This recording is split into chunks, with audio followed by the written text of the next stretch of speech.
Imaginez-vous dans un aéroport. Vous venez d'embarquer pour un long vol domestique. Dans la salle d'attente, ou même à bord, vous voyez un réseau Wi-Fi gratuit et vous décidez de vous connecter pour vérifier vos emails ou discuter en ligne. C'est facile, n'est-ce pas? Mais ce que vous ne savez pas, c'est qu'un pirate est peut-être en train d'observer chaque clic, chaque mot de passe que vous tapez à l'insu de tous. Restez bien attentifs, car ce que vous allez découvrir pourrait changer votre façon de vous connecter.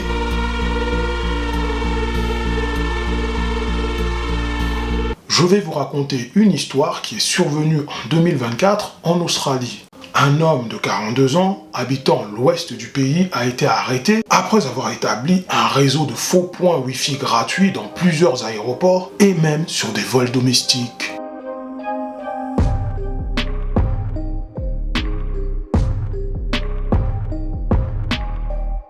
Cet homme, que nous appellerons le pirate, avait créé un réseau de Wi-Fi malveillant connu sous le nom de Evil Twin. Ces réseaux ressemblaient à des réseaux légitimes d'aéroports et de compagnies aériennes, mais ils appartenaient en réalité au pirate lui-même. Lorsque les gens se connectaient, ils pensaient accéder à un Wi-Fi officiel gratuit, mais en réalité, ils donnaient un accès direct à leurs informations personnelles aux pirates sans même le savoir.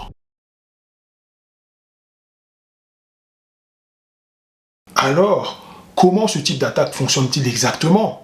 Voyons cela ensemble. Un réseau de type Evil Twin est une copie d'un réseau légitime avec le même nom et parfois même les mêmes paramètres de sécurité apparents.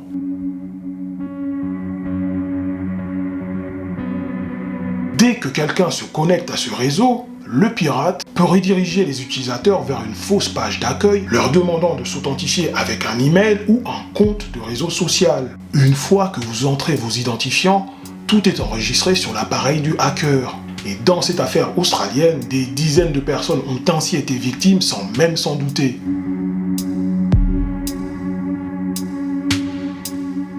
Restez avec moi pour découvrir comment les hackers exploitent les connexions pour accéder à bien plus qu'un simple mot de passe. Pourquoi c'est si grave?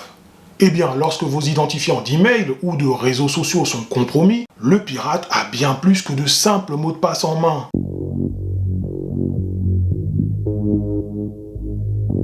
Imaginez les conséquences, l'accès à vos communications privées, vos vidéos, vos photos ou même vos informations bancaires. Dans certains cas, les pirates peuvent même utiliser ces informations pour voler de l'argent ou pour usurper votre identité. Ce n'est pas terminé, car l'enquête va bientôt révéler des détails encore plus sombres.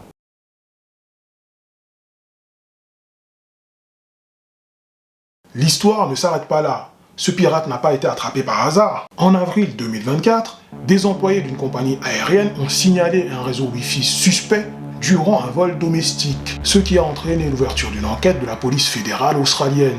Ce n'est qu'une facette de cette histoire qui va bientôt révéler des détails encore plus troublants. Le 19 avril, à l'aéroport de Perth, les enquêteurs ont interpellé le suspect et fouillé ses bagages.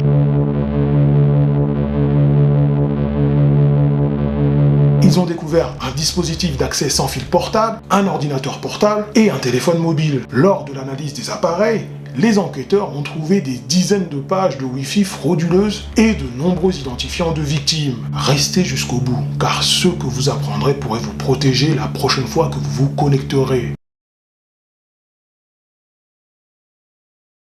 Comment se protéger de ce type de menace? La police fédérale australienne a donné des recommandations simples pour éviter de tomber dans ce piège. Alors, avant de partir, laissez-moi vous donner les clés pour déjouer ces pièges et rester maître de votre vie numérique. Premièrement, lorsque vous vous connectez à un réseau Wi-Fi public, vous ne devriez jamais avoir à entrer des informations personnelles comme un email ou un compte de réseau social. Cela devrait être un premier signal d'alarme. Deuxièmement, utilisez un VPN fiable sur vos appareils. Un VPN chiffre vos connexions, rendant plus difficile pour un hacker d'intercepter vos informations. Troisièmement, évitez d'effectuer des opérations sensibles comme des transactions bancaires sur un réseau Wi-Fi public. C'est beaucoup plus sûr d'effectuer ces actions sur une connexion privée et sécurisée. Enfin, une fois que vous avez fini d'utiliser un réseau Wi-Fi public, assurez-vous que votre appareil l'oublie dans les paramètres et désactivez le Wi-Fi pour éviter des connexions automatiques sur des réseaux non sécurisés.